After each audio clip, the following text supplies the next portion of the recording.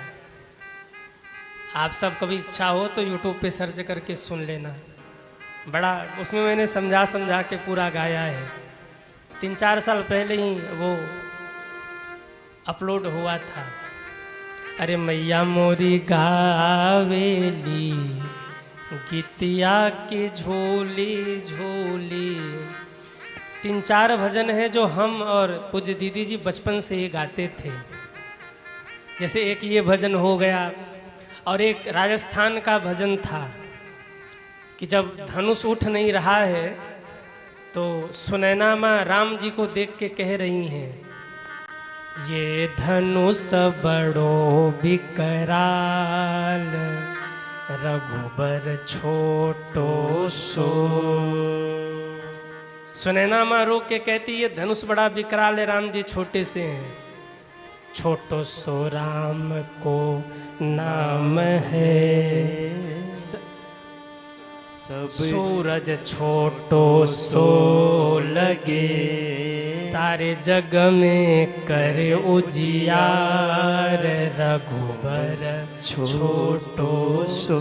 सुनैना माँ को सखियाँ समझा रही हैं, माँ सूर्य देखने में छोटा लगता है पर पूरे जगत को प्रकाश करता है।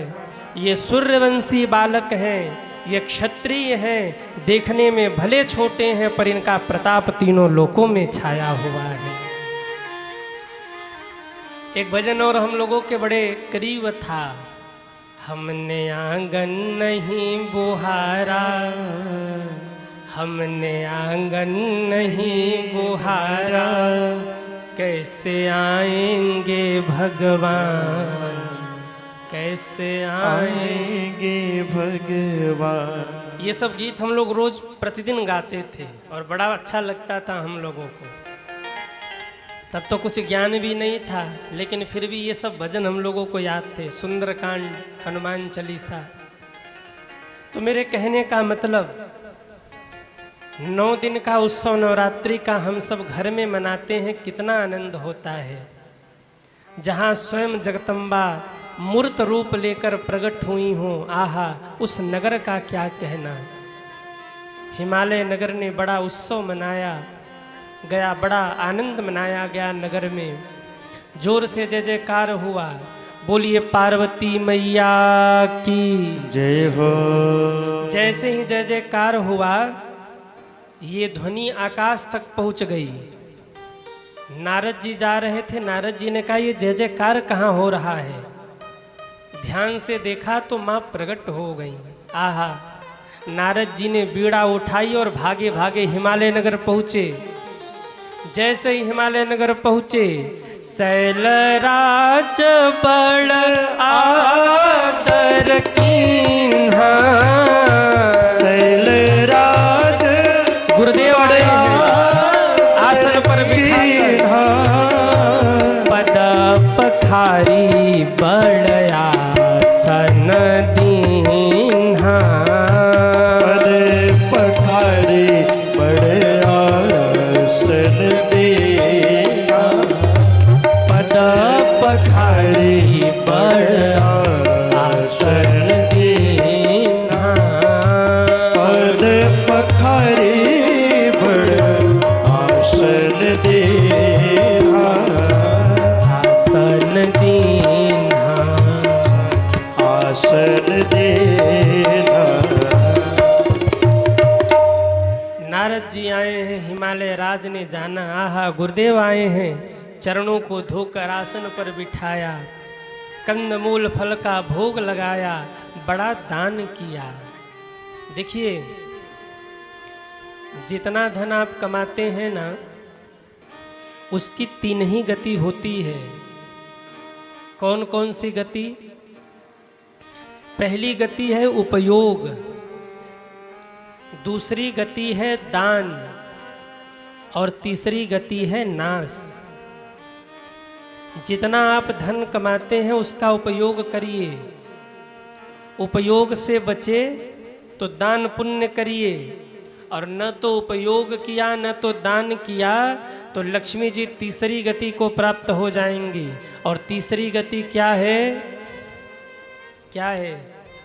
नाश, सब समाप्त हो जाएगा।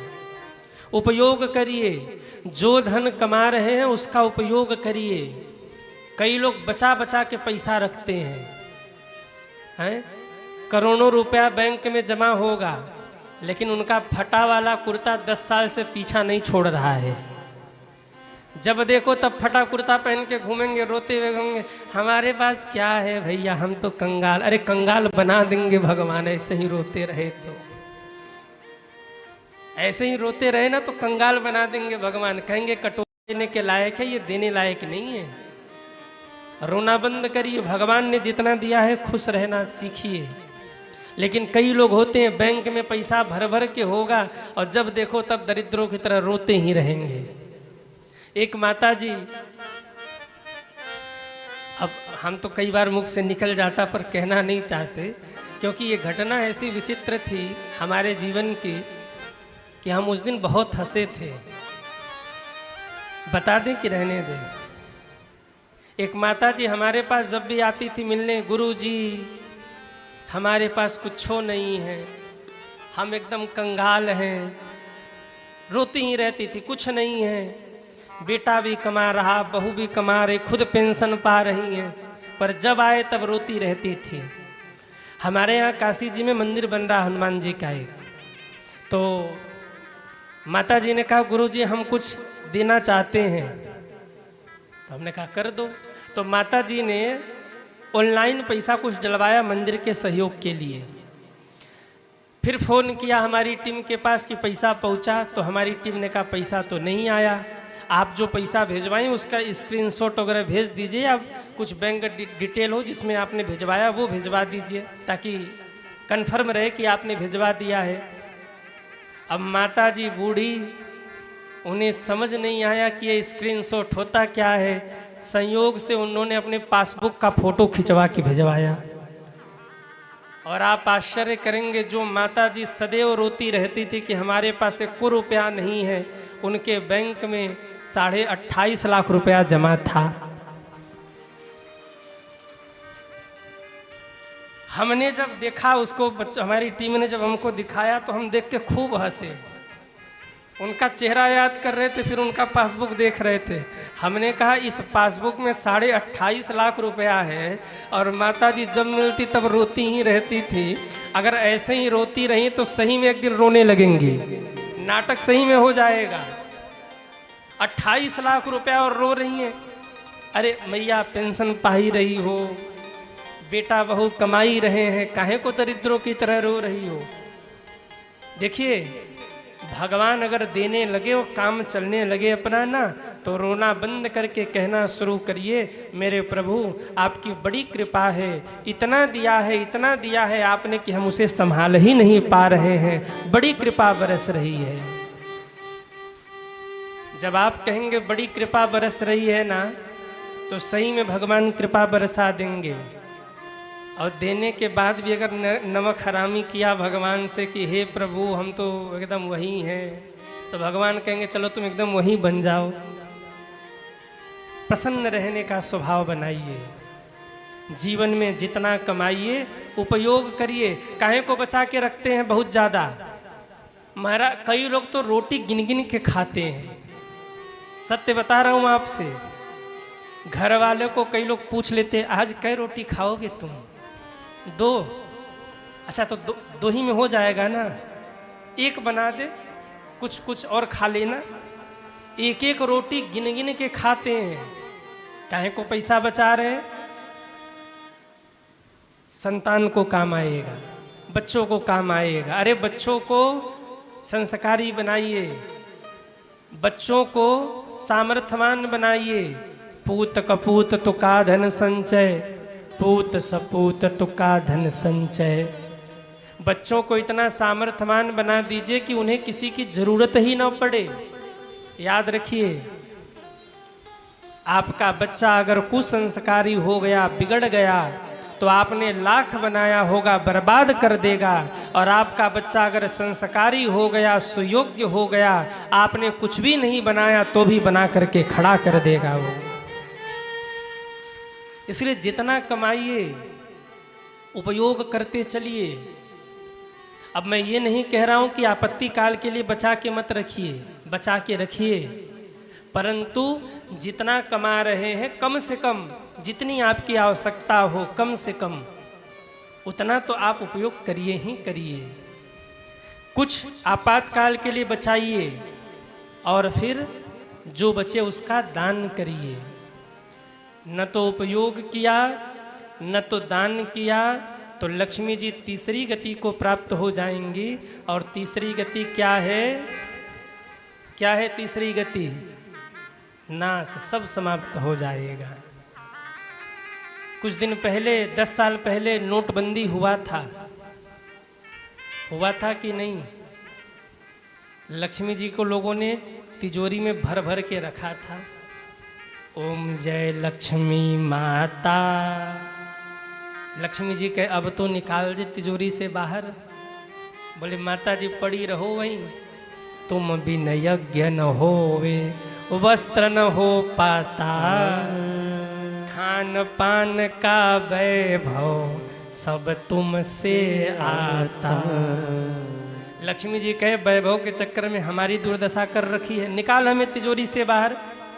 लेकिन बाहर चतुर चालाक भगत, नहीं नहीं लक्ष्मी जी आप पड़ी रहो। लक्ष्मी जी ने कहा निकाल दे तिजोरी के बाहर, नहीं तो लक्ष्मी जी ने कहा मैं खुद निकल जाऊंगी। और खुद निकल गई तो तेरे हाथ आने वाली नहीं हूं। कलयुग का जीव माना नहीं, सरकार भी परेशान, आधी रात को नोटबंदी हो गई। अब तो कोई नोट फाड़ रहा, कोई फूंक रहा, कोई जला रहा, कोई नदी में फेंक रहा।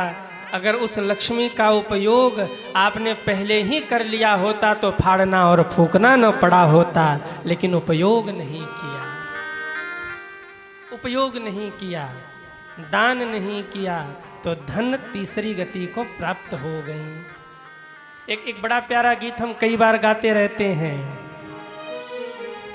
अरे काहे माया में भुलाइल बाड़ा तोता हो, खोता छोड़ के जाए के पड़ी। गादे की रहने दे। इहवा स्वार्थ खातिर नीमन बाउर होता हो, खोता छोड़ के जाए के पड़ी। काहे माया में भुलाइल बाड़ा तोता हो, खोता छोड़ के जाए के पड़ी। काहे माया में भुलाइल बाड़ा तोता हो, खोता छोड़ के जाए के पड़ी। काहे माया में भुलाइल बाड़ा तोता हो, खोता छोड़ के जाए के पड़ी। जरा उठाइए दोनों हाथों को, हरि बोल जय हो।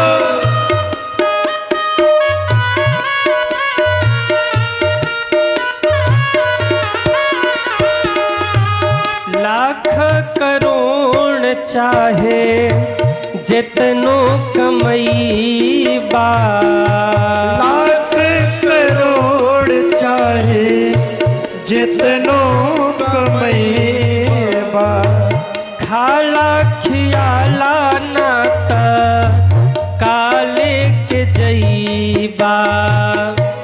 खाला खियाला तो काले के जईबा। कि खुल जाई पहिरल लंगोटा हो, खोता छोड़ के जाए के पड़ी। कि खुल जाए पहिरल लंगोटा हो, खोता छोड़ के जाए के पड़ी। कि सगरी स्वार्थ खातिर नीमन बाउर होता हो, सगरी स्वार्थ खातिर नीमन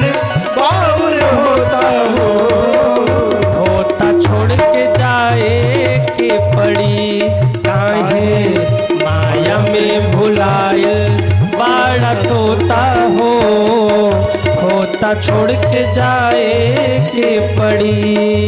काहे माया में भुलायल पाड़ा तोता हो, खोता छोड़ के जाए के पड़ी।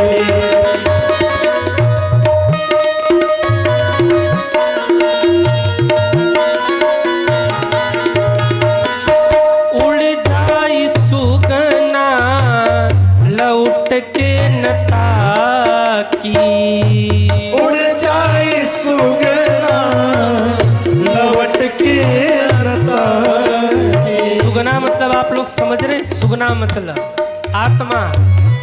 साधक कहता है उड़ जाए सुगना लौट के नता की। सुगना लौट के नता की। कहाँ बाटे माई बाप कहाँ बाणिका की। कहाँ बाड़े माई बाप कहाँ बाणिका के।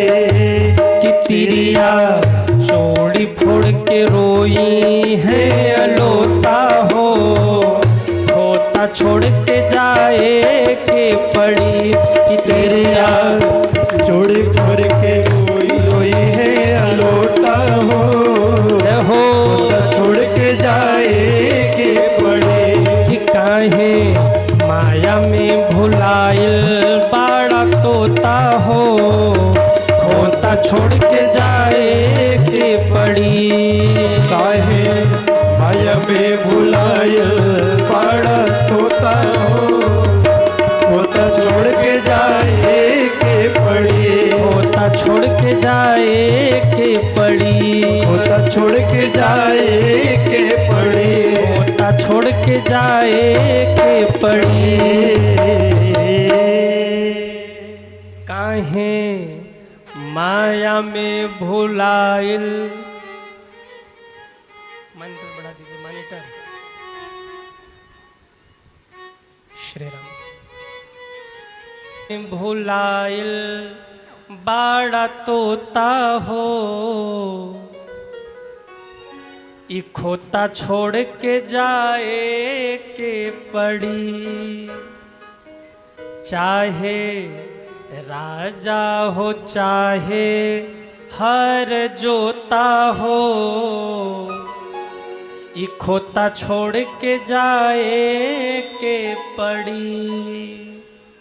इसलिए तेलिया वालों, हम हो या आप हो, जितना धन कमाएं उसका हमें दान करना चाहिए।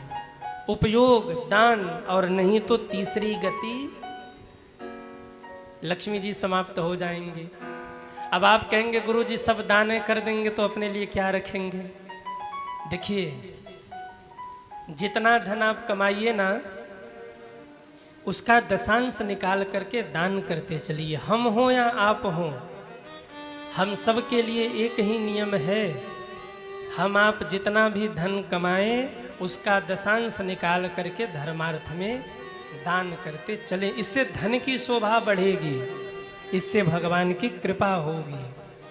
हिमालय राज ने बड़ा दान किया, अपनी छोटी सी लली शैल सुता को लाकर गुरुदेव की गोद में दिया। गुरुदेव, बच्ची का नामकरण करिए, बताइए मेरी बिटिया का क्या नाम होगा। जैसे ही कहा, नारद जी गदगद हो गए। हे हिमालय राज, ये आपकी बेटी ही नहीं है, ये तो जगत की माता हैं। अहो भाग्य हमारे जो जगत जननी जगदम्बा माँ का आज नामकरण करने का सौभाग्य मुझे प्राप्त हो रहा है।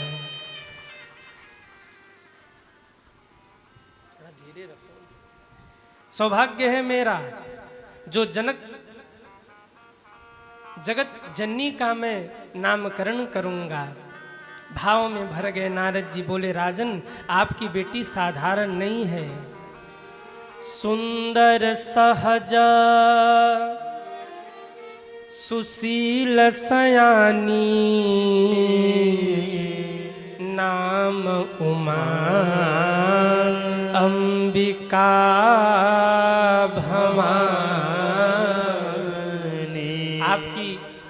बिटिया सुंदर है, सहज है, सुशील है, सयानी है, इनका नाम उमा होगा, अंबिका होगा, भवानी होगा।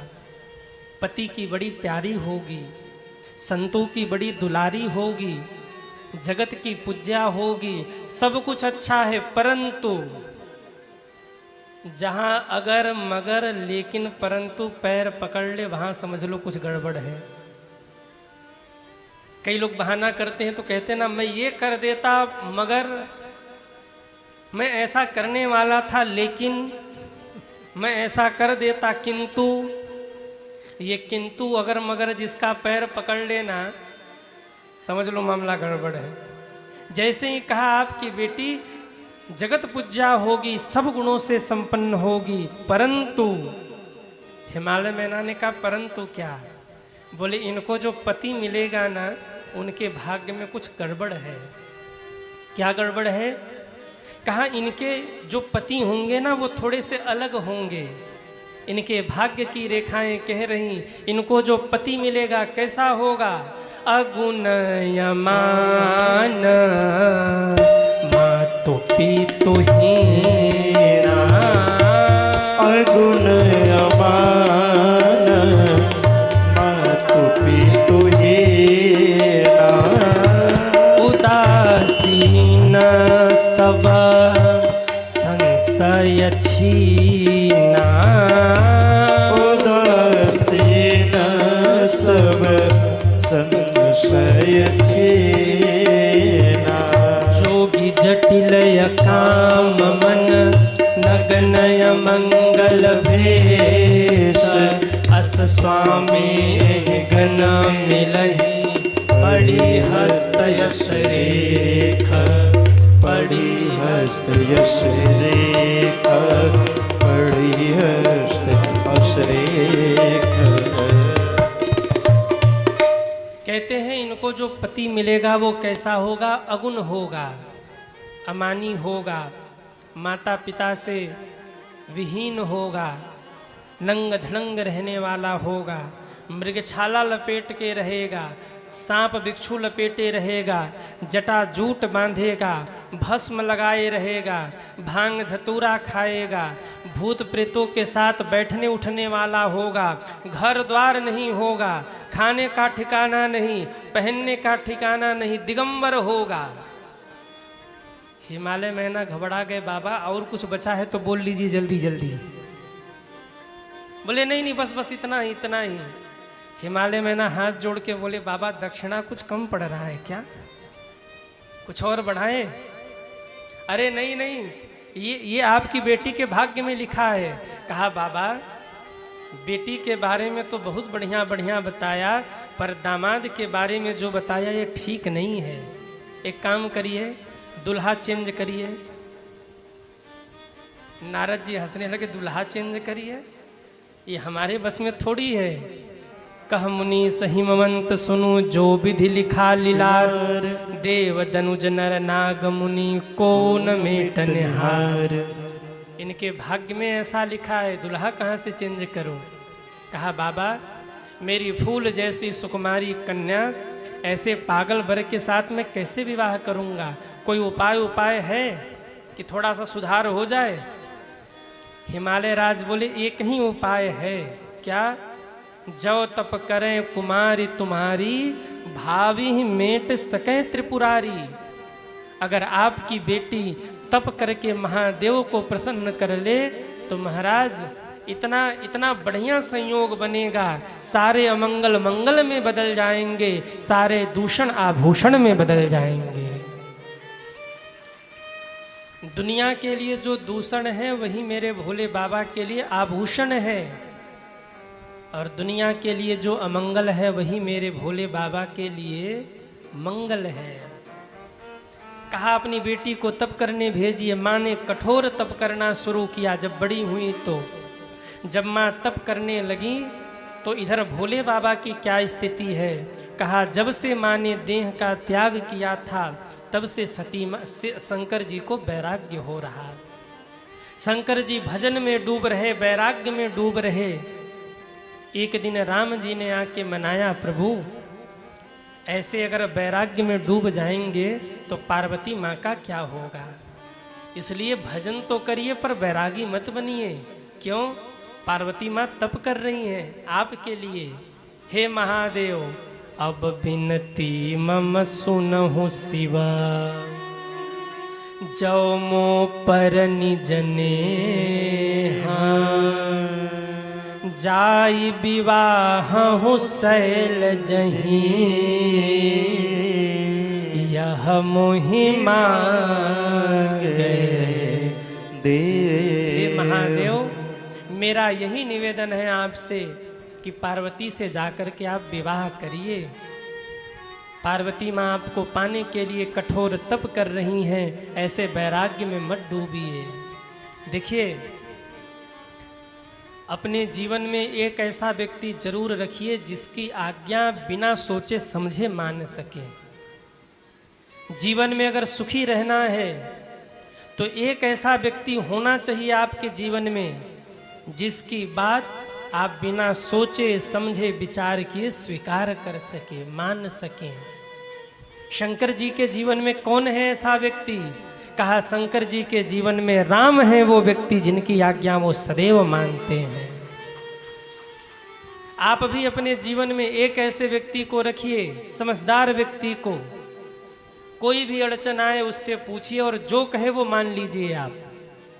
वो पिता भी हो सकता है, वो माँ भी हो सकती है, वो दादा भी हो सकते हैं, वो दादी भी हो सकती हैं, वो पति भी हो सकते हैं, वो पत्नी भी हो सकती है, वो गुरु भी हो सकते हैं या वो शास्त्र भी हो सकते हैं। मैं तो कहता हूँ अगर कोई न मिले ना तो शास्त्र को अपना मान लीजिए, रामचरितमानस को अपना मान लीजिए। रामचरितमानस में एक प्रश्नावली है, आप में से कितने लोग जानते हैं? हाथ उठाएं। प्रश्नावली श्री रामचरितमानस में जानते हैं? कुछ लोग नहीं जानते तो मैं बता रहा हूँ। रामचरितमानस में एक प्रश्नावली है, उस प्रश्नावली में खाके बने हुए हैं। एक अक्षर पे आपको केवल पेन रखना है या उंगली रखना है और उस अक्षर से हर 8वें अक्षर को जोड़ते चले जाना है। एक चौपाई बनेगी उससे और उस चौपाई का भावार्थ नीचे लिखा है। जो वो चौपाई कह दे वो मान लीजिए आपका कल्याण होगा। लेकिन उसके पहले रामचरितमानस में आपकी निष्ठा होनी चाहिए। अगर रामचरितमानस में आपकी निष्ठा है और भाव से आप रामचरितमानस पढ़ते हैं तो विश्वास मानिए, अगर रामचरितमानस के प्रति आपकी निष्ठा है, भाव से रोज पाठ करते हैं और कोई बात अगर फंस जाए, आपको नहीं समझ में आ रहा, राम जी की फोटो रखकर भाव से मना करके प्रश्नावली खोलिए, एक अक्षर पे उंगली रखिए, 8वें अक्षर को गिनते जाइए। एक राउंड घूमते घूमते एक चौपाई बन जाएगा। गिनते जाइए। जैसे ग अक्षर पे आपने उंगली रख दी आंख बंद करके, अब गिनते जाइए तो एक चौपाई बन जाएगा। फिर 8वें पे र लिखा होगा, फिर 8वें पे ल लिखा होगा, उसको लिखते जाइए गरल। फिर 8वें पे स लिखा होगा, फिर ध लिखा होगा सुधा, लिखते जाइए गरल सुधा रिपु करहि मिताई। वो एक चौपाई बन जाएगा आपके लिए। चौपाई पढ़ लीजिए, नीचे उसका भाव लिखा है, उसमें स्पष्ट लिखा है ये कार्य करिए आपका कल्याण हो जाएगा। इस कार्य को करने में संदेह है, सावधान रहिए। ये कार्य नहीं होगा या आगे बढ़िए आपका मंगल होगा, आपके कार्य की सिद्धि होगी या आपका काम नहीं बनेगा, सब उसमें स्पष्ट लिखा हुआ है। अपने जीवन में एक ऐसा आप व्यक्ति रखिए जो जिसकी आज्ञा आप मान सके। और मैं तो कहता हूँ एक व्यक्ति ऐसा रखिए जिसकी आज्ञा मानिए, और 2 आदमी बड़ा विशेष जो अपने जीवन में आप जरूर रखिए। 2 लोगों को उनसे बना कर रखिए। कौन कौन से व्यक्ति? एक जो आपका दिन भर प्रशंसा करते हो, जो खूब प्रशंसा करते हो ना, उनको बना के रखिए। और एक वो जो दिन भर आपकी बुराई करते हो, उनको भी बना के रखिए। आप कहेंगे गुरुजी ऐसा क्यों? अरे कभी बीपी लो हो जाए ना तो उसके पास जाइए जो प्रशंसा करता है, प्रशंसा करके मेंटेन कर देगा। और कभी कॉन्फिडेंस हाई हो जाए तो उसके पास चले जाइए, 5 मिनट बैठ जाइए, जो आपकी निंदा करता है, निंदा कर कर के आपका छटनी कटनी कर देगा, ले आएगा लेवल में। तो एक ऐसे व्यक्ति को रखिए जो आपकी बुराई करता हो, और एक ऐसे व्यक्ति को लेकर अपने जीवन में एक ऐसे व्यक्ति को बना के रखिए जो आपकी प्रशंसा करता हो। अभिमान हो तो बुराई वाले के पास जाओ, और कभी कॉन्फिडेंस गिर जाए, आत्मविश्वास डाउन हो जाए तो प्रशंसा वाले के पास जाए। अरे भैया क्या बात कर रहे हैं आप, अरे आप क्या हैं, आपको क्या पता, हम जानते हैं। इतने गजब आदमी हैं कि आप पत्थर पे हाथ रख दें तो सोना हो जाए, आपके लिए क्या बड़ी बात है। ऐसी प्रशंसा करेगा कि 5 मिनट में लगेगा भाई हम हैं कौन, पहले अपने आप को देखें हम हैं कौन, इतनी प्रशंसा कर रहा। और कभी अभिमान हो ना तो ऐसे व्यक्ति के पास जाइए जो खूब बुराई करता हो, जहाँ 10 मिनट बुराई करेगा, अरे तू तो नंबर 1 का लफंगा है, लफंगा, तू तो महामूर्ख है, महामूर्ख, न शकल सूरत ठीक, न बोली भाषा ठीक, न रहन सहन ठीक, तू तो बिल्कुल ऐसा ही है, महादरिद्र आदमी। जहाँ 10 मिनट उसने कहा सोई मेंटेन हो गए। बोले रामचंद्र भगवान की जय हो। शिव जी के जीवन में कौन है? शिव जी के जीवन में राम जी हैं। राम जी ऐसे हैं जो समझाते भी हैं, आज्ञा भी देते हैं, मनाते भी हैं। आज राम जी ने भोले बाबा को मनाया, भोले बाबा राजी हुए विवाह के लिए। सप्तऋषियों को कहा जाओ और जाकर के परीक्षा लो पार्वती का प्रेम कितना दृढ़ है। सप्तऋषि पहुँचे हैं, दूर से माँ को देखा, माँ कैसी लग रही हैं। ऋषि न देखी गौ रीता तैसी, ऋषि न देखे गौरी तह कैसे, मूरति मंद तपस्या जैसी, मूर्ति मंद तपस्या जैसे, तपस्या जैसी, तपस्या जैसे, तपस्या जैसे। ऋषियों ने देखा पार्वती माँ कैसी लग रही हैं। पार्वती माँ को देख करके ऐसा लग रहा है कि पार्वती माँ नहीं बैठी, स्वयं तब ही पार्वती माँ का रूप धारण करके आकर के विराजमान हो गया हो। दूर से जगदम्बा माँ को मन ही मन प्रणाम किया। पास में गए, पूछा देवी बहुत कठोर तप कर रूप में प्राप्त करूंगी और कोई मेरे जीवन में नहीं आ सकता। माँ ने कह दिया बाबा सुन लीजिए, लगन शिव से लगा बैठे, जो होगा देखा जाएगा। लगन शिव से लगा बैठे, जो होगा देखा जाएगा। उन्हें अपना बना बैठे, जो होगा देखा जाएगा। उन्हें अपना बना बैठे, जो होगा देखा जाएगा। लगन शिव से लगा बैठे, जो होगा देखा जाएगा। लगन शिव से लगा बैठे, जो होगा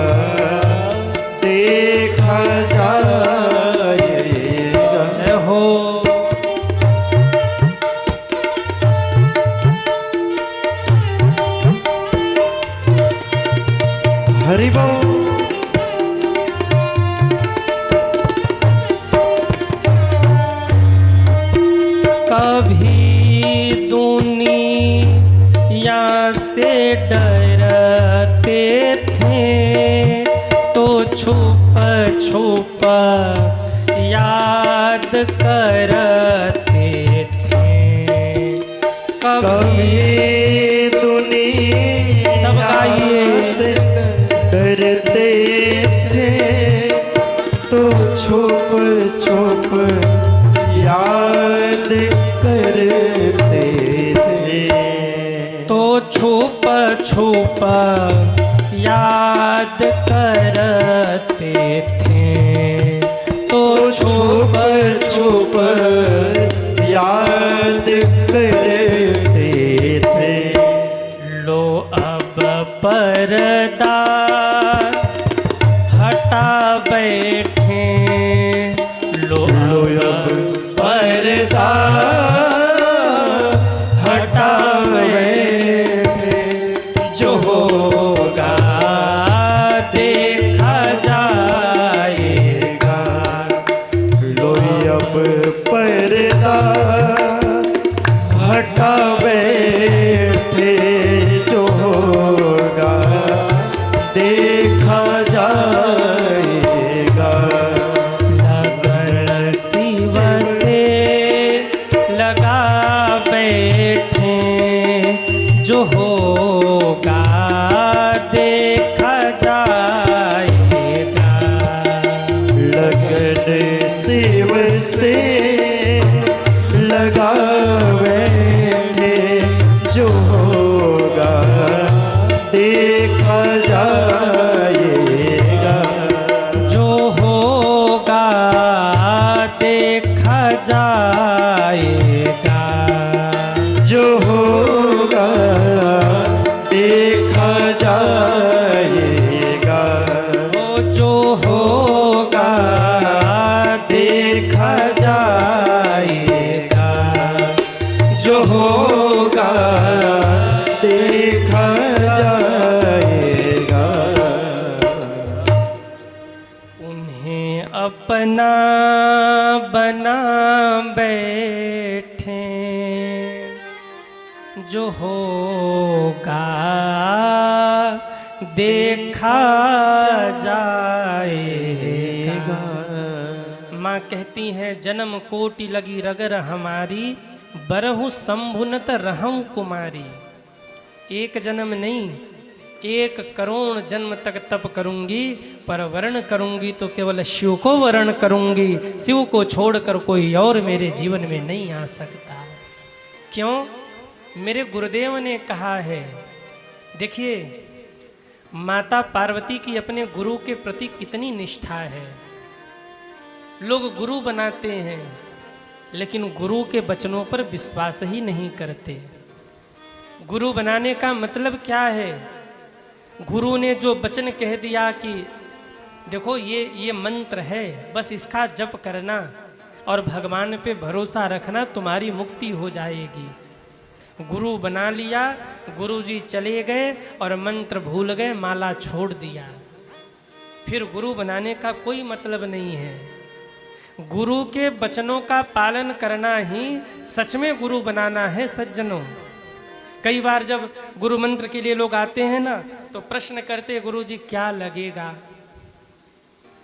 कईयों के मन में ये भी प्रश्न होगा कि गुरु मंत्र लेंगे तो क्या देना पड़ेगा। हम कई बार कहते हैं, चूंकि हमसे भी कई बार प्रश्न होता है कि गुरु जी गुरु मंत्र लेंगे तो क्या देना पड़ेगा। हम कहते हैं शिष्य गुरु को क्या देगा और गुरु शिष्य से क्या लेगा।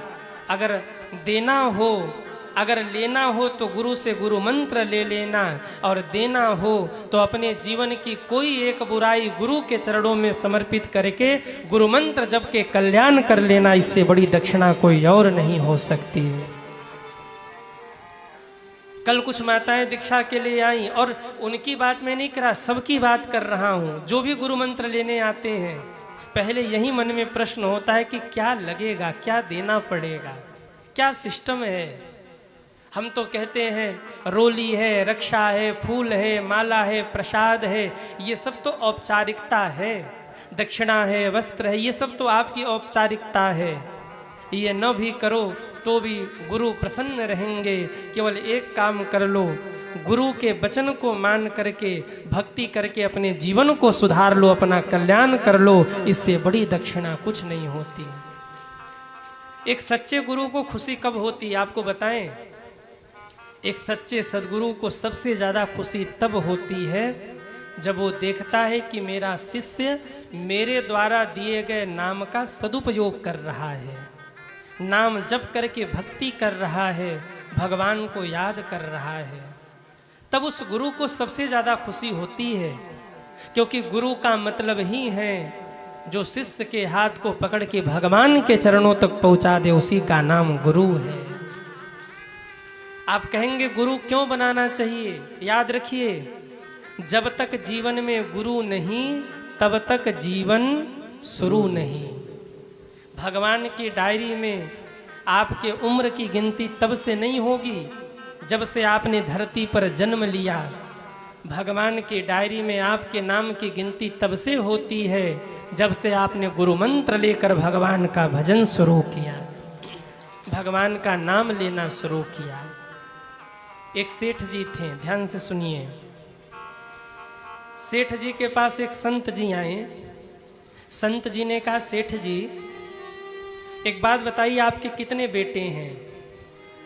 सेठ जी के पास 4 बेटे थे, पर सेठ जी ने कहा, गुरुजी हमारे पास तो एक ही बेटा है। संत जी को बड़ा आश्चर्य हुआ। सेठ जी कह रहे, गुरुजी मेरे पास एक ही बेटा, कोई बात नहीं। एक बात बताओ सेठ जी, आपने कितना कमाया? सेठ जी ने करोड़ों कमाया था, पर कहा, गुरुजी हमने पूरे जीवन में अभी तक केवल 10,000 रुपया कमाया। कितना कमाया? 10,000। संत जी को बड़ा आश्चर्य हुआ, करोड़ों कमाया और कह रहा 10,000 कमाया। फिर पूछा, एक बात बताओ सेठ जी, आपकी उम्र कितनी है? सेठ जी की उम्र थी 55 साल। कितना? अरे बोलो ना, 55 साल। पर सेठ जी ने कहा, गुरुजी हमारी उम्र अभी केवल 5 साल है। अब तो महात्मा को बड़ा आश्चर्य हुआ। महात्मा ने कहा, बेटा है 4 और कहते हो एक बेटा, कमाया करोड़ों और कहते हो केवल 10,000 कमाया, उम्र है 55 की और कहते हो 5 साल का हूँ, क्या मैटर है? सेठ जी ने मुस्कुराते हुए कहा, गुरुजी हमने सही कहा। मेरे पास बेटे तो 4 हैं, पर 3 विदेश रहते हैं, कभी फ़ोन भी नहीं करते, हालचाल भी नहीं करते। मेरा तो एक ही बेटा है जो मेरे पास रहता है, मेरी सेवा करता है। अरे जो विदेश चले गए, जो कभी फ़ोन भी नहीं करते, हालचाल भी नहीं पूछते, मैं उनको क्या अपना मानूं? मेरा तो एक ही लायक बेटा है जो दिन रात मेरी सेवा किया करता है, इसलिए एक ही बेटा है। बहुत अच्छी बात सेठ जी, पर कमाया तो करोड़ों है, पर कह रहे 10,000 रुपया कमाया, ऐसा क्यों? सेठ जी ने कहा, धन तो खूब कमाया गुरुजी, पर कहीं मकान बनाया, कहीं घर बनाया, कहीं बेटी का विवाह, कभी बेटे का विवाह। अब तक की कमाई से हमने केवल 10,000 रुपये का दान किया है। और महात्मन, जो पैसा हमने दुनिया में खर्च कर दिया ना, वही धन काम आने, वो धन तो नष्ट हो गया, पर जो 10,000 रुपये का हमने दान कर दिया वही मेरे काम आने वाला है, वो अमर हो गया। महात्मा बोले, वाह बहुत अच्छी बात। अच्छा एक बात बताइए, आपकी उम्र तो 55 साल के आसपास है, पर आप कह रहे 5 वर्ष का हूँ, ऐसा क्यों? सेठ जी बोले, गुरुजी 55 साल का हूँ, लेकिन 50 वर्ष तो दुनिया में ही व्यतीत हो गए। कभी गृहस्थी निभाई, कभी रिश्तेदारों को देखा, कभी घर बनाया, कभी परिवार बनाया। 5 वर्ष पहले ही मैंने अपने गुरुदेव से गुरु मंत्र लिया, हे महात्मन 50 वर्ष जो दुनिया में निकल गए वो तो यहीं नष्ट हो जाएगा, ठाकुर जी की डायरी में तो वहीं 5 वर्ष गिना जाएगा जब से मैंने गुरु मंत्र लेकर भगवान का भजन शुरू किया। इसीलिए कहते हैं जब तक जीवन में गुरु नहीं तब तक जीवन शुरू नहीं। आप कहोगे तो गुरु धारण करने से क्या मिलेगा? आप बैंक में पैसा जमा करने जाइए, और बैंक में आपके नाम का खाता ना हो तो पैसा जमा होगा? अरे बोलो ना, नहीं होगा ना। खाता खुलवाना होगा। जब हम गुरु से गुरु मंत्र धारण करते हैं ना, तो भगवान की डायरी में हमारे नाम का खाता खुल जाता है। और जितना भी भजन सत्कर्म गुरु धारण करने के बाद करते हैं, जाकर उसी खाते में जमा हो जाता है। इसलिए गुरु जरूरी है। और गुरु कब धारण करें? जब आप 5 वर्ष के हो जाएं तब धारण करें। यानी बच्चा 5 वर्ष के ऊपर का हो जाए, उसके बाद उसे गुरुमुख करवा दीजिए। कई बार लोग कहते विवाह के बाद गुरुमुख करवाएंगे, बुढ़ापे में गुरुमुख होगा। अरे बुढ़ापे में भजन करने लायक रहेगा वो? बुढ़ापे में माया इतनी पकड़ लेती है, हाय चिंटू, हाय पिंटू, हाय टिंकू। आजकल वो अंग्रेजी वाले ना, हाय टॉमी, हाय डोडो, हाय खोखो। बचपन में तो ये सब लग जाएगा, फिर राम राम कब चिल्लाएंगे, राम नाम कब बोलेंगे। इसलिए भैया गुरु मंत्र बचपन में लेकर भजन करना चाहिए। ध्रुव जी ने 5 वर्ष की अवस्था में गुरु बनाया, प्रहलाद जी ने 5 वर्ष की अवस्था में गुरु बनाया। आपका बच्चा जब सज्ञान हो जाए तो गुरुदेव के चरणों से उसे जोड़ दीजिए। कंठी माला धारण कर लेगा तो आजीवन बिगड़ नहीं सकता, वो सदमार्गी ही रहेगा। और अगर बिगड़ा भी ना तो भगवान ऐसा संयोग बना देंगे कि गुरुदेव ठोक करके बजा करके उसको लाइन पे ले आएंगे। इसलिए जरूरी है गुरु। आज बच्चे क्यों बिगड़ जा रहे हैं? क्योंकि बच्चों को रोकने का कोई माध्यम ही नहीं है। एक तो मित्रों ने बर्बाद कर दिया और दूसरे मोबाइल ने बर्बाद कर दिया। बच्चे के हाथ में मोबाइल तो पकड़ा दिया, कुसंगियों का संग तो दे दिया, पर गले में माला नहीं पहनाई। माला और ये तिलक क्यों धारण करते हैं? कंठी क्यों पहनी जाती है? माला ये तिलक क्यों लगाते हैं? हाथ में रक्षा सूत्र क्यों बांधते हैं? ये हमारे लिए सुरक्षा कवच है। एक बार पाप करने चलेंगे तो मन में आएगा कि कंठी पहना है, कहाँ भरेंगे? तिलक लगाया है, कहाँ भरेंगे? और इसके बाद भी पाप करे तो उसका कर्म जाने, इसके बाद भी कुमारगामी हो जाए तो उसके कर्म जाने। पर बच्चे जब सज्ञान होने लगे, उनको गुरुदेव से जोड़ दीजिए, उनको कंठी पहना दीजिए, उनको गुरुदेव से मंत्र दीक्षा दिलवा दीजिए, नियम बनवा दीजिए। बेटा सुबह 108 बार मंत्र का जप करके फिर स्कूल जाना। आप देखेंगे कि 100 बच्चों में भी अगर आपका बच्चा खड़ा होगा तो 99 एक तरफ दिखेंगे, आपका एक बच्चा अलग दिखेगा। आप आश्चर्य करेंगे, बचपन से आज तक हमने एक भी मित्र नहीं बनाया। शिक्षा काल में थे तो भी और आज भी। और अगर मित्र बनाया भी तो वो केवल कथावाचक हैं, संत हैं और हमसे 10-15 साल ऊपर के ही होंगे। हमारे बरोबर का कोई नहीं है। अगर मित्रवत भाव भी बना किसी से, अगर चर्चा भी हुई कभी किसी से, तो हमसे 10-15 साल उम्र में ज़्यादा होंगे, ऐसे संतों से ही चर्चा हुई। क्यों? बचपन से ही वो संस्कार माने, सिखा दिया, पकड़ा दिया। बचपन से ही सुंदरकांड का पाठ, हनुमान चालीसा का पाठ, ये सब मैं क्यों कह रहा हूँ? ये सब मैं इसलिए कह रहा हूँ कि ये आपके बच्चों के लिए सुरक्षा कवच है। गुरुदेव आपके बच्चों के लिए सुरक्षा कवच हैं। आपका बच्चा बिगड़ेगा नहीं, इसलिए उसे बचपन में ही गुरु धारण करवाइए। पर संयोग देखिए, माता पिता ने स्वयं गुरु धारण नहीं किया तो बच्चे क्या धारण करेंगे? इसलिए जो भी संत आपको अच्छे लगते हैं, जो भी सद्गुरु आपको अच्छे लगते हैं, ऐसे गुरुदेव के चरणों में जाइए और गुरु मंत्र धारण करके भगवान का भजन करिए।